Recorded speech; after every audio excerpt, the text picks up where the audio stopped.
Bonjour et bienvenue à toi mon ami pour cette nouvelle étude biblique sur la chaîne La Voix de Dieu. Alors, dis-moi tout, comment vas-tu?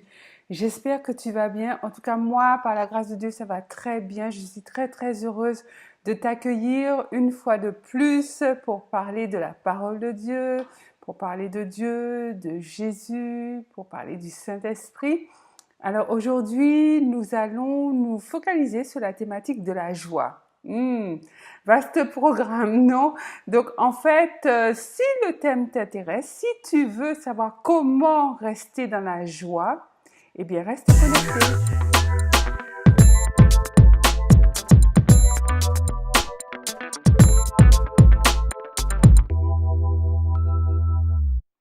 Alors avant d'entrer dans le vif du sujet, j'aimerais savoir si tu t'es abonné. Est-ce que tu t'es enfin abonné à la chaîne La Voix de Dieu? Non? Toujours pas? Ben, what's the matter? Qu'est-ce qui se passe?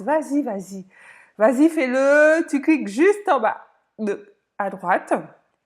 Et comme ça, tu intègres la famille de Dieu qui s'agrandit, cette belle communauté qui parle de la Bible en prenant des thèmes bien particuliers pour servir à l'édification de tous et de toutes. Donc, comme je te l'annonçais tout à l'heure, aujourd'hui, nous allons voir ensemble comment rester dans la joie. Oui, mon ami, parce que rester dans la joie, c'est une décision à prendre et c'est une décision que nous pouvons tous et toutes prendre. Alors, on ne peut pas parler de joie sans parler des mots, des paroles, de la bouche, de la langue. Et oui, donc il y a un lien de cause et effet entre les paroles que nous proférons, les paroles que nous proclamons, ce que nous disons, même de manière anodine, et la joie. En fait, la joie est tellement importante qu'elle affecte non seulement notre vie, mais elle affecte également la vie de tout notre entourage, Donc en fait, on est d'accord que mesurer ses paroles ou dompter sa bouche ne peut pas se faire sans l'aide de Dieu, sans la présence du Saint-Esprit, parce que c'est pas simple. Par contre, ce qui est sûr, c'est que Dieu ne fera pas les choses à notre place et il ne prendra sûrement pas la décision de mesurer nos propos à notre place. Donc c'est une décision que nous devons prendre et pourquoi pas la prendre aujourd'hui. Comme tu le sais sans doute déjà, il y a de la puissance dans les paroles, il y a la vie dans les paroles. Dieu a tout créé avec sa parole. Donc ça veut dire que s'il y a de la puissance dans les mots que nous prononçons, ça veut dire qu'il y a la puissance de créer ou la puissance de détruire. Donc les paroles peuvent être soit créatrices, soit destructrices. C'est pour ça qu'il faut faire attention aux paroles que nous prononçons.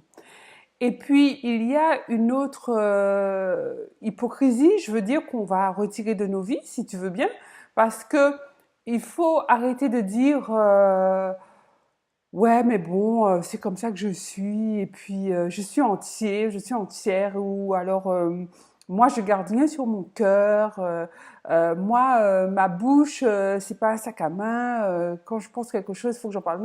Non, c'est pas comme ça que ça se passe. Donc en fait, aujourd'hui, l'idée c'est, à travers cette étude biblique, que nous fassions tous un pas vers nos responsabilités, vers la responsabilité que nous avons et que Dieu n'a pas à notre place, de faire attention aux paroles que nous prononçons.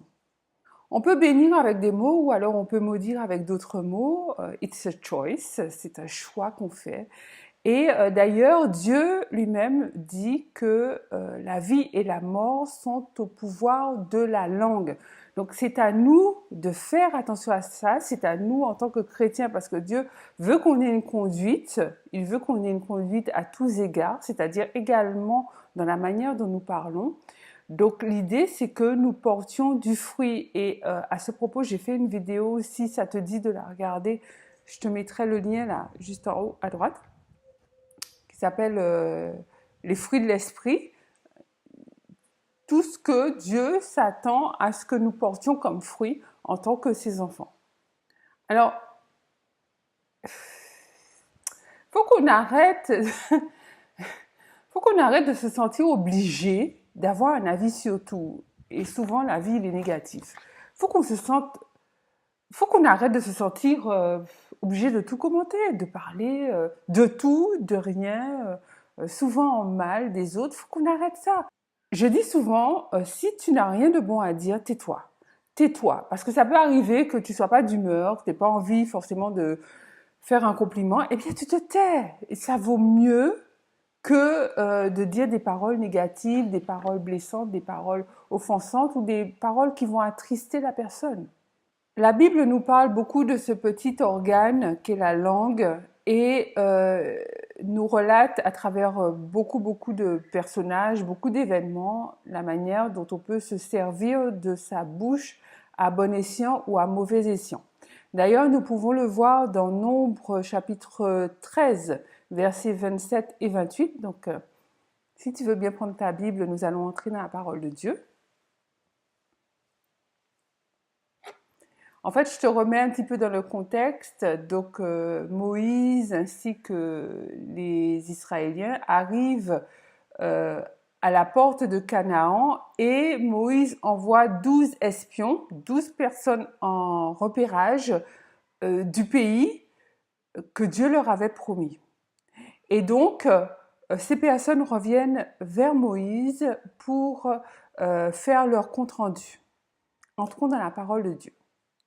Voici ce qu'ils racontèrent à Moïse. Nous sommes allés dans le pays où tu nous as envoyés. À la vérité, c'est un pays où coule le lait et le miel, et en voici les fruits.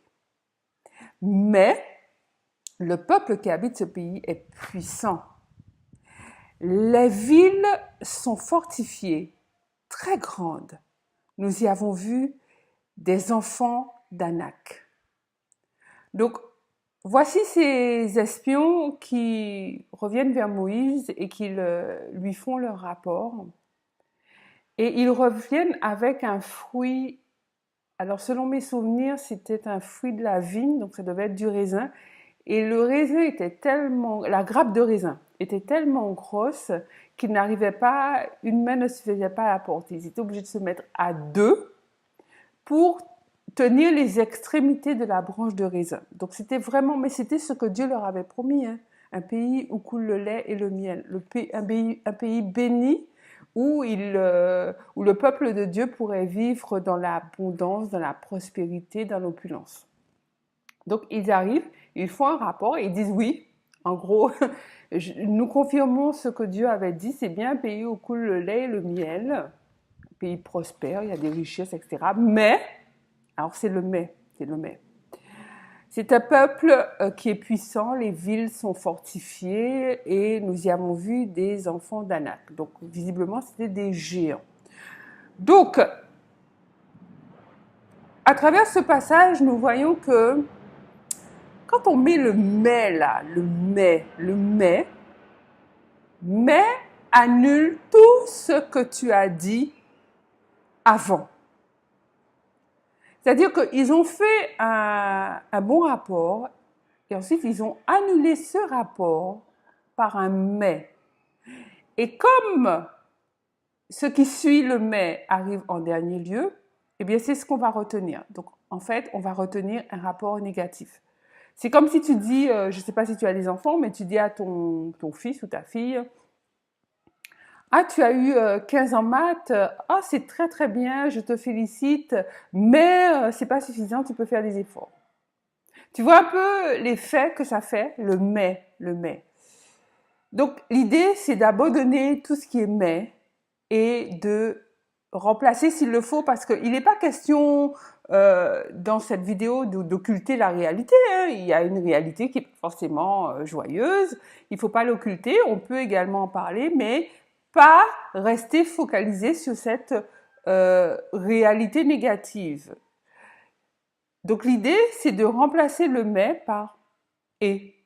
Donc dans le passage que nous venons de lire dans Nombre, ils ont fait une énumération des choses qui n'allaient pas, des choses qui ont complètement occulté leur vision de bonheur de ce pays, enfin, parce que bon, quand même, faut le rappeler, ils étaient dans le désert. Alors moi, je suppose que quand on a erré 40 ans dans le désert et qu'on voit un pays comme ça, je veux dire, on est waouh quoi, on saute au plafond, enfin on n'en peut plus, on est joyeux. Ben eux, visiblement, il n'y avait pas de joie. Donc la question que j'ai envie de te poser, c'est Dieu n'était-il pas au courant?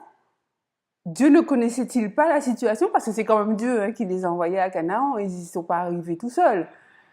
Donc, à un moment donné, si on reconnaît notre Père, Dieu Tout-Puissant, comme le maître de toutes choses, ben, on constate une situation. Mais est-ce qu'on s'en émeut? Est-ce qu'on s'arrête à cette situation qui peut être négative? Parce que Dieu sait, il le sait, il le voit, il connaît toutes choses bien avant qu'elles se produisent. Donc, au stade où nous en sommes de la vidéo, ce que j'aimerais nous encourager à faire, c'est à arrêter de décevoir ou d'attrister les autres ou de les blesser avec des paroles négatives, et de deux, d'accepter que nous aussi, nous soyons repris lorsque nous avons tendance à devenir négatifs. Une autre question qu'on peut se poser par rapport au passage que nous venons de lire dans Nombre, c'est comment Dieu perçoit un tel rapport. À mon sens, Dieu n'était absolument pas d'accord avec ce rapport parce que, Dieu les avait envoyés dans ce pays. Donc, Dieu demande un minimum de confiance à son peuple quand même.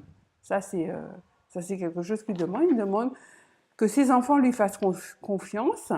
Dieu ne permet pas non plus qu'on fasse un rapport où qu'on raconte des choses comme on veut, c'est-à-dire en privilégiant un aspect complètement négatif au détriment d'un aspect positif. Toujours, encore une fois, il ne s'agit pas d'occulter la réalité, mais il ne s'agit pas non plus, de privilégier un aspect négatif par rapport à l'aspect positif qui existe. Es-tu d'accord que lorsqu'on parle de choses heureuses, on se sent heureux? Mon ami, l'idée, c'est de faire attention, de surveiller nos paroles, d'être vigilant par rapport à ce que nous disons, au point que nous sommes attentifs à ce que nos paroles aident les autres. Qu'elles ne les culpabilisent pas, qu'elles ne les attristent pas, qu'elles ne les fassent pas se sentir misérables ou incapables ou pas bons.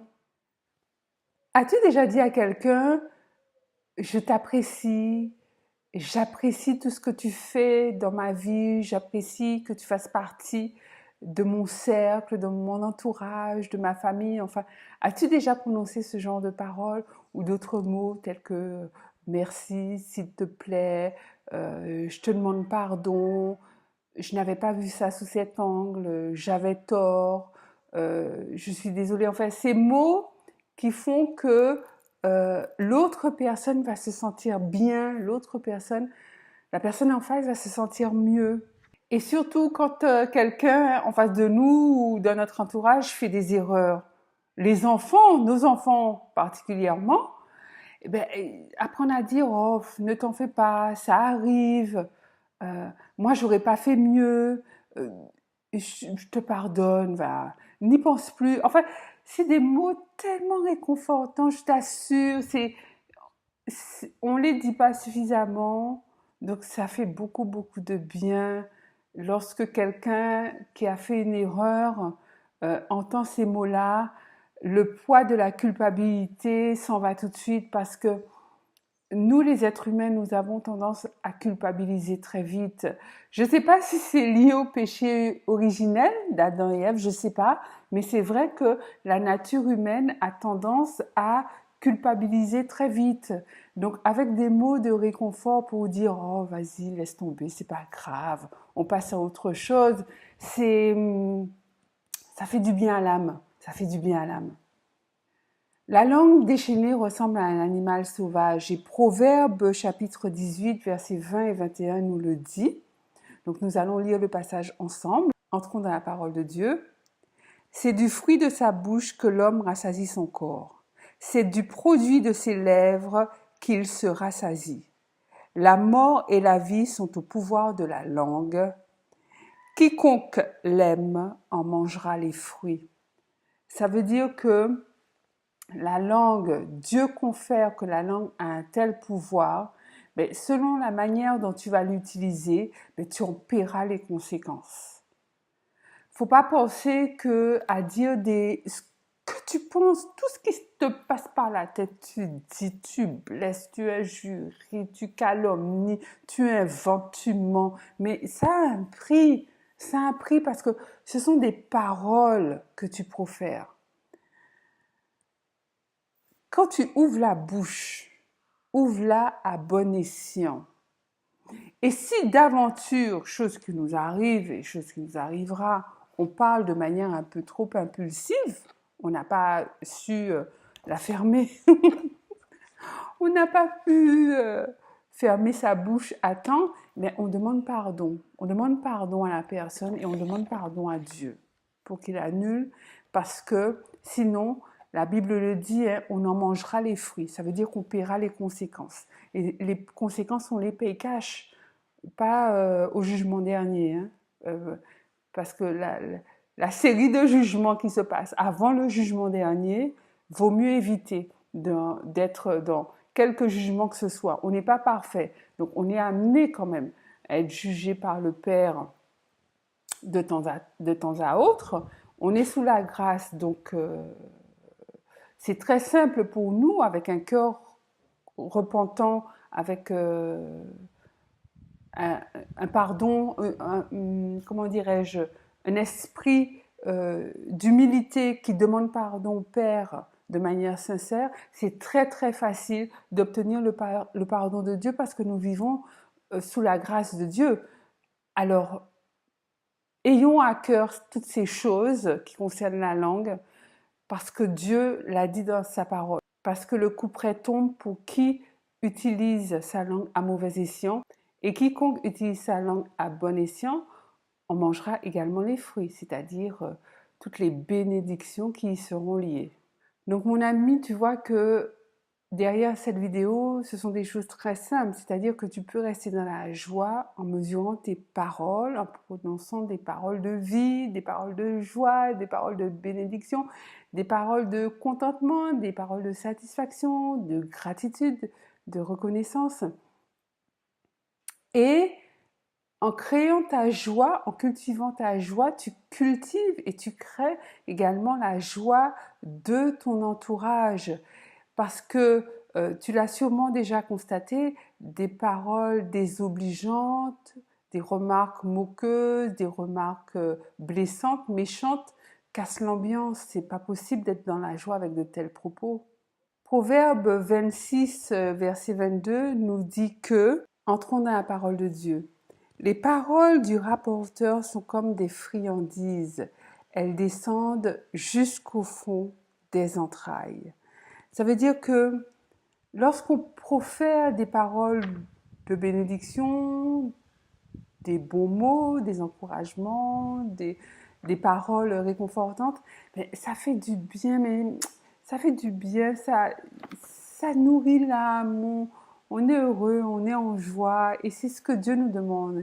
Il demande qu'on se fasse du bien les uns aux autres, qu'on se soutienne les uns les autres, qu'on s'encourage les uns les autres, qu'on ne se fasse pas du mal. Et quand il dit qu'on ne se fasse pas du mal, c'est pas que physique. Les paroles peuvent être très blessantes, euh, souvent sur le long terme. Donc, garde-toi, mon ami, d'être celui ou celle par lequel ou par laquelle les paroles de mort sont proférées. Il y a une vidéo que j'ai faite qui concerne une thématique similaire, c'est Stop, mon esprit n'est pas ton dépotoir. Donc qui parle un petit peu de l'entourage, comment faire attention aux paroles que les autres disent et qui arrivent à nos oreilles. Donc pareil, si tu veux regarder, je te mets le lien en haut à droite.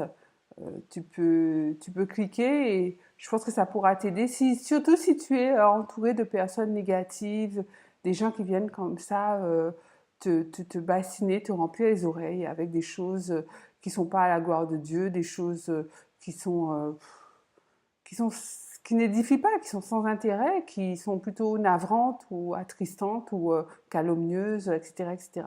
Donc voilà mon ami sur ces bonnes paroles. J'espère que la vidéo t'aura aidé, qu'elle t'aura permis de voir un petit peu plus clair sur des choses très simples, hein, basiques à propos de la joie. Donc si c'est le cas, ben, n'hésite pas à la liker, à la partager à une ou deux personnes de ton entourage. Abonne-toi aussi. Donc garde les voies de Dieu, sois béni. C'est Lucela qui te dit à très très bientôt pour une nouvelle vidéo. God bless you. Exceedingly.